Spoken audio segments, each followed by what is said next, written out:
మీ అందరికీ ప్రభువైన యేసుక్రీస్తు నామములో వందనాలు తెలియజేస్తున్నాం. అవకాశం ఇచ్చినటువంటి దైవ సేవకులు యోహాన్ అయ్య గారికి, అయ్యగారి కుటుంబ సభ్యులకు కూడా వందనాలు తెలియజేస్తున్నాం. ఆనంద్ బాబు పాస్టర్ గారికి వందనాలు. అదేవిధంగా చక్కగా సోమశిష్టాన్ని సిద్ధపరిచిన సంఘస్థులకి, యవనస్తులకి అందరికి కూడా వందనాలు తెలియజేస్తున్నాను. ఇప్పటి వరకు దైవ సేవకులు మనతో మంచిగా వర్తమానం చెప్పి ఉన్నారు. యేసు వైపు చూడాలి, యేసు వైపు చూడకుండా ఆపేవి 5 ఉన్నాయి. ఆ 5టిని ఎప్పుడైతే మనము రెక్టిఫై చేసుకుంటామో, శుభ్రంగా యేసు అయ్యే రక్తంలో కడుక్కుంటామో, అప్పుడు మనము యేసు వైపు చూస్తాము. యేసులో ఉన్నటువంటి ఆశీర్వాదాలు అనేవి మనము పొందుకుంటాము. చక్కగా వాక్యం వివరించిన దైవ సేవకులకి వందనాలు తెలియజేస్తున్నాను. మీతో నేను నా సాక్ష్యం పంచుకోవాలనుకుంటున్నాను. అందరూ వాక్యం చెబుతారు, కానీ ఇక్కడ యవనస్తుల్ని మిమ్మల్ని అందరూ చూసినప్పుడు నా సాక్ష్యము చెప్పాలనుకుంటున్నాను. నా జీవితం ఏంటి, నేను ఏ విధంగా దేవునిలోకి వచ్చాను, దేవుడు ఏ విధంగా నన్ను నడిపించుకున్నాడు, నా సాక్ష్యాన్ని మీతో క్లుప్తముగా పంచుకుంటాను. బహుశా నా సాక్ష్యము ఇక్కడున్న యవనస్తుల్ని మారుస్తుందేమో. నా పేరు యామర్తి విజయ్ కుమార్. మాది వంకాయలపాడు గ్రామం, ఇంకోల్ మండలం, ప్రకాశం జిల్లా. మా నాన్నగారి పేరు పురుషోత్తం గారు, మా అమ్మగారి పేరు మార్తమ్మ. వీరిద్దరూ, మా నాన్న ఎంఏ ఇంగ్లీషు లిటరేచరు, అంటే మా నాన్న ప్రొఫెసర్ అనమాట, ఇంగ్లీష్ ప్రొఫెసరు. మా నాన్నగారికి సేవ చేయటం అనేది ఇష్టం లేదు. ఎందుకు? సేవ అంటే అడుక్కోవటం అని అర్థం. అంటే ఆయన చదువుకునేటప్పుడు కానీ, ఆయన చూసినప్పుడు కానీ పరిసరాల్లో సేవకుల్ని ఆ విధంగా ట్రీట్ చేసేవాళ్ళు. అంటే సేవకులను ఆ విధంగా అవమానపరిచేవారు. కాబట్టి ఆయనకి ఇష్టం లేదు సేవకు రావటం. దేవుని పిలిపేమో మా నాన్నకున్నది. మా నాన్న ఇక్కడ నందిగాము తెలుసు అందరికీ, నందిగాం కేవీఆర్ జూనియర్ కాలేజ్, ఆడ ఇంటర్మీడియట్ కాలేజ్ ఇంగ్లీష్ లెక్చరర్. ఆడికి వెళ్ళిపోయాం. 1993 మార్చి 24వ తారీఖు నేను పుట్టాను. నేను పుట్టిన తర్వాత మీ అందరికి బాగా తెలుసు మెదడుబాబు జబ్బులు తెలుసు కదా. మెదడుబాబు జబ్బు వస్తే చనిపోతారు. అప్పట్లో వైద్యం అనేది లేదు. ఒక 29 సంవత్సరాల క్రితం మెదడుబాబు జబ్బుకి మందులు అనేవి లేవు. అప్పుడు మెదడుబాబు జబ్బు వచ్చింది నాకు. మెదడుబాబు జబ్బు వచ్చినప్పుడు ఆంధ్రేయ గారు అని ఒక ఆయన దైవ సేవకులు ఉన్నారు. ఆయన చెప్పాడు, మా నాన్నకి, ఎందుకు పురుషోత్తం, దేవుడు నిన్ను సేవకు రామంటున్నాడు కదా, నువ్వు దేవుని సేవ చేసుకోవచ్చు కదా, ఎందుకు లోకం కోసం పరిగెడుతున్నానగానే మా నాన్న అలింగాల. నా మరణ స్థితిలోకి వచ్చినప్పుడు మా తల్లిదండ్రులు ఇద్దరు ఆ యొక్క హాస్పిటల్ పైకి వెళ్ళి దేవునితో ఒడంబడిక చేస్తున్నారు, ఒప్పందం చేస్తున్నారు. ఇప్పుడు మనం ఉన్నాం, మనకి కాంట్రాక్ట్ దొరికింది, దానికి ఏం చేస్తాం, ఆ కాంట్రాక్ట్ మాట్లాడిన వ్యక్తికి మనం ఏం చేస్తాం, కమిట్మెంట్ తీసుకుంటాం. ఓకే, 25,000 ఫిక్స్ అని చేసుకుంటాం, అవునా కదా. ఆ పని అయిపోయిన తర్వాత ఏం చేస్తాడు, ఆ 25,000 మనకి ఇస్తాడు. అట్లానే వీళ్ళు ఏం చేశారంటే దేవునితో కమిట్మెంట్ తీసుకున్నారు. ఏమని తీసుకున్నారు?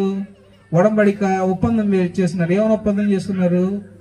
మా అబ్బాయిని గనక దేవా నువ్వు కాపాడితే నీ సేవకు అప్పగిస్తామయ్యా అని వీళ్ళు దేవునితో వాగ్దానం చేశారు.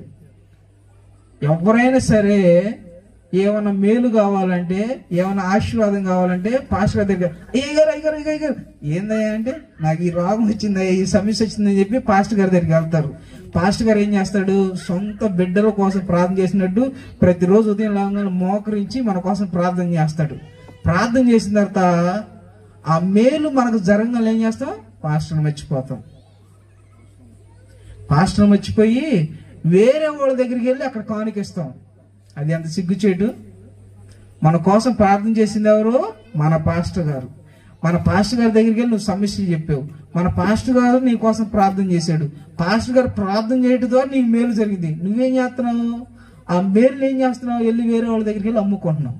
అది మంచి పద్ధతి కాదు. ఎందుకంటే మనం రక్తం పంచుకుట్టుకున్న మన తల్లిని మనం విడిచిపెడతామా? విడిచిపెట్టాం కదా. మనం ఎంత నీచమైన పనులు చేసినా, ఎంత దౌర్భాగ్యమైన పనులు చేసినా మన తల్లి ఏం చేసింది, మనల్ని ప్రేమిస్తానే ఉండిద్ది, కాపాడుతానే ఉండిద్ది. మన తల్లి లాంటి వారు ఎవరు? మన సేవకుడు. అట్లానే మా తల్లిదండ్రులు ఏం చేశారంటే దేవునితో ఒడంబడిక పెట్టుకొని మేలు జరగాలి, నాకు ఆరోగ్యం బాగా కావాలని వాళ్ళు దేవునితో చేసిన వాగ్దానం మర్చిపోయారు.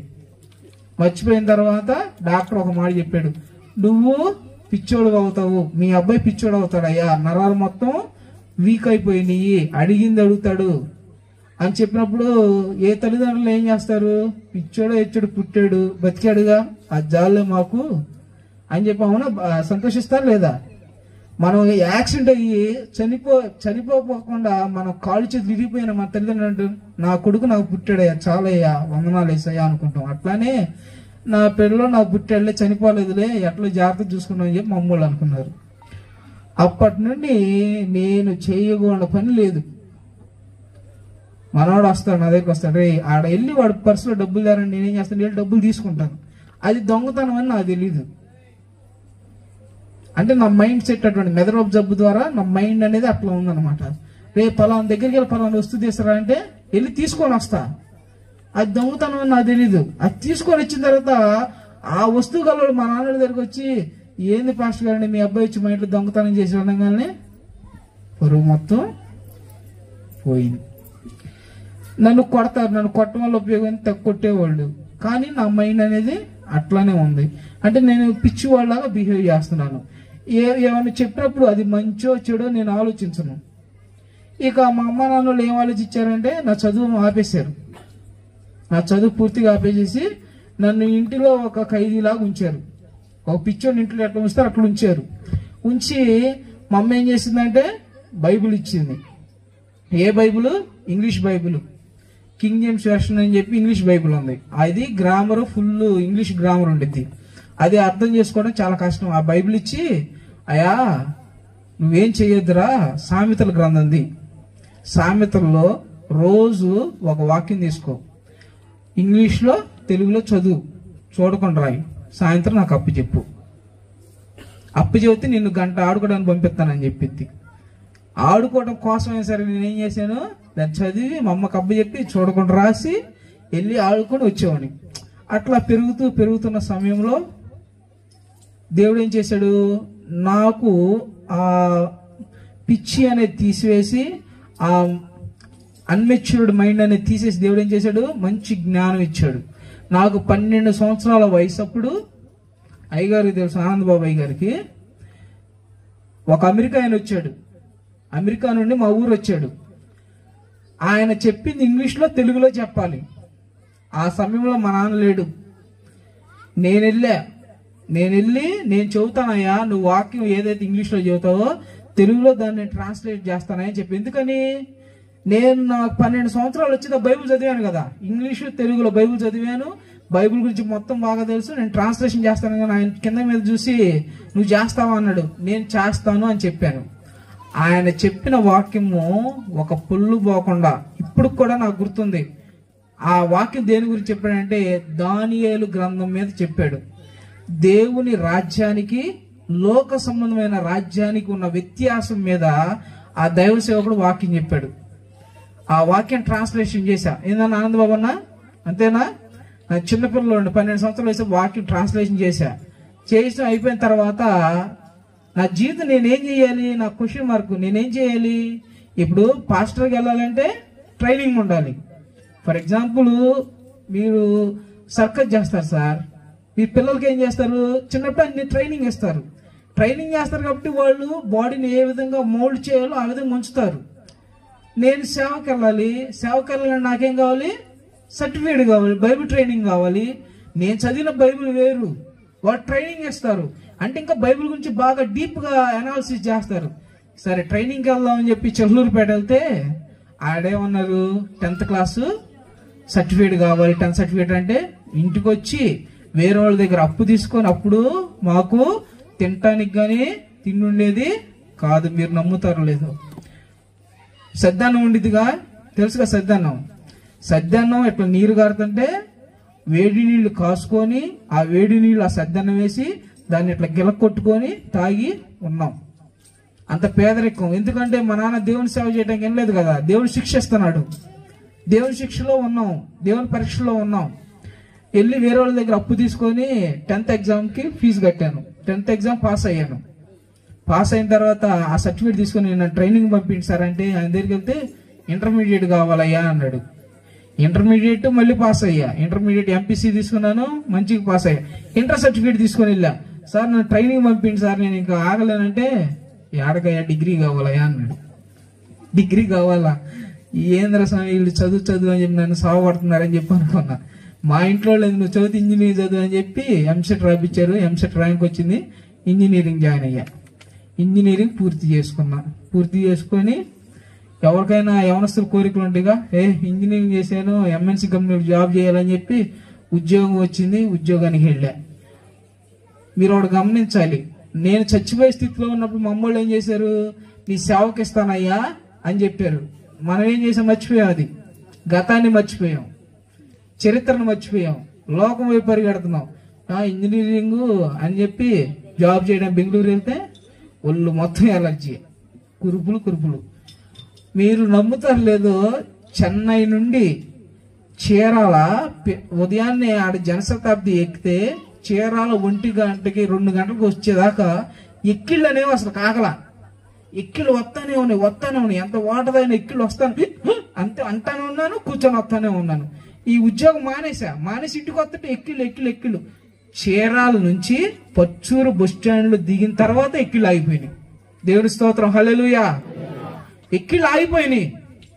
డాక్టర్ నరానికి ఇంజక్షన్ చేశారు, ర్యాంటాక్ అని చెప్పి ఇంజక్షన్ చేశాడు. గ్యాస్ ట్రబుల్ మందు మింగాను, ఈనో వేసుకున్నా, అన్నీ వేసుకున్నా పని చేయట్లా. ఇంటికి వచ్చిన తర్వాత మా అమ్మలతో అడిగా ఏం చేద్దామని. నిన్ను సేవకి ఇస్తామన్నావయ్యా, మాకు ఇప్పుడు గుర్తుంది, నువ్వు సేవ చేయటం నాకు కూడా ఇష్టం లేదు. ఎందుకంటే అంత చదువుకొని మనం సేవ అయ్యింది అసలుకి. ఎవరైనా చిన్నపిల్లడి దగ్గరికి వెళ్ళి చెరుకు గడిస్తాం, చిన్నపిల్లడికి చెరుకు గడిస్తే వాడు రుచి తెలిసిద్దా? తెలియదు, పడేస్తాడు. రుచి తెలిసిన తర్వాత ఇంకా కావాలమ్మా ఇసుకెత్తాడు. అట్లానే నా స్టార్టింగ్ లో దేవుని సేవ విలువ తెలియలా. నేను అడిగా, నేను ఇంజనీరింగ్ చదువుకున్నాను ప్రభువా, నేను ఉద్యోగం చేస్తే నాకు నెలకి 1 లక్షలు వచ్చింది, ఈ సేవ చేయాలన్నావు, నన్ను ఎట్లా ఆశీర్వదిస్తావంటే నిన్ను ఆశీర్వదిస్తానని దేవుడు నన్ను ఒక ఉన్నత స్థానంలోకి తీసుకొని వచ్చాడు. దేవుని స్తోత్రం, హల్లెలూయా. నా సాక్ష్యం ఎందుకు చెప్పుకుంటున్నానంటే, ఏమి లేని స్థితిలో ఉన్నటువంటి నన్ను దేవుడు ఏం చేశాడు, నిలబెట్టాడు, ఉన్నత స్థితిలోకి నిలబెట్టాడు. ఎంత ఉన్నత స్థితిలోకి నిలబెట్టాడంటే, పాస్టర్ గారు చెప్పాడు కదా, దేవుని వైపు చూడకుండా చేసే ఏమని అహంకార దృష్టి, దేవుని యందు భయభక్తులు లేకపోవటం, గర్వము, చెడు, అసూయ, అది వరకు నాకు ఇవి ఉండేవి. ఎప్పుడైతే దేవుళ్ళకి వచ్చానో వాటి మొత్తం తీసి పక్కన పెట్టే దేవుడు ఏం చేశాడు, ఆశీర్వదించి మేము హల్లెలూయా ఇంజనీరింగ్ లో జాబ్స్ చేస్తా కృతజ్ఞత స్వభావం కలిగి ఉన్నారు. ఏం కలిగి ఉన్నారు? కృతజ్ఞత స్వభావం. అన్నా మమ్మల్ని మీరు చదివిపించారన్నా, మా ఫీజులు కట్టారన్నా, మేము మర్చిపోమని వాళ్ళ శాలరీలో సగం కానుకిస్తారు. వచ్చి నెల వచ్చి కానుకిస్తారు. కానుకిచ్చి ఇది వాడనన్నా అంటారు. అదే విధముగా దేవుడు నాతో చెప్పిన మాట ఏంటంటే, తిమోతిలు రాసిన పత్రిక 2 తిమోతిలు రాసిన 2వ పత్రిక 4వ అధ్యాయము 17వ వచనం చదువుకుందాం. అయితే నా ద్వారా సువార్త పూర్ణముగా ప్రకటింపబడు నిమిత్తము అన్యజనులందరూ దాన్ని విను నిమిత్తము ప్రభువు నా పక్కన నిలిచి నన్ను బలపరిచెను గనక నేను సింహము నోటి నుండి తప్పింపబడి తిని. హల్లెలూయా. దేవుడు నా ఎడల పెట్టిన భారం ఏంటంటే, ఆయన యొక్క సువార్తను ప్రకటించబడాలి. ఏ విధముగా? బలముగా దేవుని యొక్క సువార్త అనేది ప్రకటించబడాలి. ఎందుకు ఆ మాట చెబుతున్నా అంటే, ప్రకటించబడాలంటే దేవుని సువార్త లేక అనేక మంది చనిపోతున్నారు. ఆ బాధ్యత ఎవరి మీద ఉంది? దేవుని సేవకులైనటువంటి మా మీద ఉంది. సువార్త అనేది ప్రకటించబడాలి. యేసయ్య చనిపోయి పునరుద్ధారణ తిరిగి లేచిన తర్వాత ఆయన తన శిష్యులకు ఒక పని అప్పగిచ్చాడు. అదేంటో తెలుసా? The great commission. మత్తయి సువార్త 28వ అధ్యాయము చివరి వచనం చూసినట్లయితే, మీరు సర్వలోకమునకు వెళ్ళి సర్వ సృష్టికి సువార్త ప్రకటించండి. నమ్మి బాప్తిజం పొందినవాడు రక్షింపబడును, నమ్మని వానికి శిక్ష విధింపబడును. నేను వచ్చాను, మీ ఊర్లో సువార్త ప్రకటించాను, నా పని నేను చేశాను, మిగతా పని ఎవరు చేయాలి? దేవుడు మాత్రమే తన పని చేస్తాడు. మనం వెళ్ళి ప్రతి చోట సువార్త ప్రకటించాలి. మనం వెళ్ళిన ప్రతి చోట దేవుని యొక్క వాక్యం ప్రకటించబడాలి. అందుకనే తెస్సలోనికీయులకు రాసిన పత్రికలో అపోస్తలుడైన పౌలు గారు అంటారు కదా, 2వ తెస్సలోనికీయులకు రాసిన పత్రికలో సువార్త వేగముగా వెళ్ళాలి. ఏ విధముగా మన సౌండ్ యంత్రం ద్వారా మన వాయిస్ వేగంగా వెళుతుందో దేవుని సువార్త వేగముగా ప్రకటించబడాలి. అంటే పరిగెత్తుకుంటూ వెళ్ళాలి. సువార్త అనేది ప్రకటించబడాలి. సువార్త అంటే ఏంటి? దేవుని యొక్క శిలువ మరణ వార్త, శిలువ మరణము. ఆయన ఎందుకు వచ్చాడు, ఎందుకు జన్మించాడు, ఎందుకు మన కోసం శిలువ పడ్డాడు, శిలువలో అన్ని శ్రమలు ఎందుకు పొందాడు, ఒక క్వశ్చన్ మార్క్. ఆ క్వశ్చన్ మార్క్ ఆన్సర్ ఎక్కడ దొరుకుతుంది? పరిశుద్ధ గ్రంథమే. ఆజ్ఞ అతిక్రమమే పాపము. The transgression of sin is sin. ఆజ్ఞ అతిక్రమమే పాపం.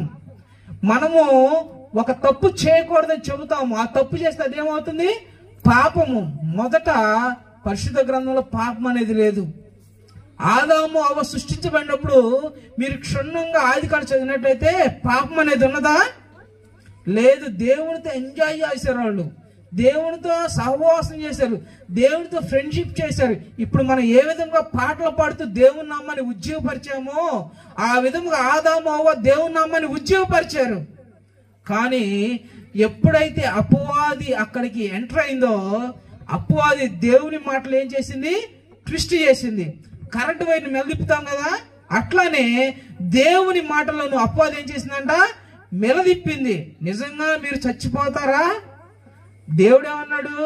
అసలు మీరు ఆ పండు ఫలం తినవద్దు అన్నాడు, కానీ మీరు చచ్చిపోతారు, మీ మనోనేత్రాలు తెరవబడితే అని చెప్పాడా? చెప్పలా. ఈ ఆవేం చేసింది? దాని 2 కావి చెప్పగానే ఒకసారి తిని చూడు అనగానే చనిపోలేదు. ఆజ్ఞాతిక్రమము పాపం. అక్కడ పాపం అనేది ఎంటర్ అయింది. ఆ పాపానికి ఫుల్ స్టాప్ ఎక్కడ ఉందంటే యేసుక్రీస్తు వారి శిలువ మరణము. అందుకే దేవుడు లోకముని ఎంతో ప్రేమించెను అంటే జగత్ పునాది వేయబడక మునిపే ఆయన లోకాన్ని ప్రేమించాడు. జస్ట్ ప్రేమించాడు. పాపం వచ్చిన తర్వాత లోకాన్ని ఆయన ఎంత ప్రేమించాడంటే ఎంతో. దానికి అర్థం అనేది లేదు, దాని మీనింగ్ అనేది లేదు. ఎంతో ఎంతో ప్రేమించి తన అద్వితీయ కుమారుని నీ కోసం నా కోసం పంపితే మనం ఏం చేస్తున్నాం? పేరుకే క్రైస్తవులుగా ఉంటున్నాం. నిజమైన క్రైస్తవులుగా ఉంటున్నామా? నిజమైన క్రైస్తవులుగా మనము ఉండలేదు. పండగలు పబ్బాలు క్రైస్తవులాగే ఉంటున్నాం. కానీ ఇక్కడ వాక్యం ఏం చెబుతుంది?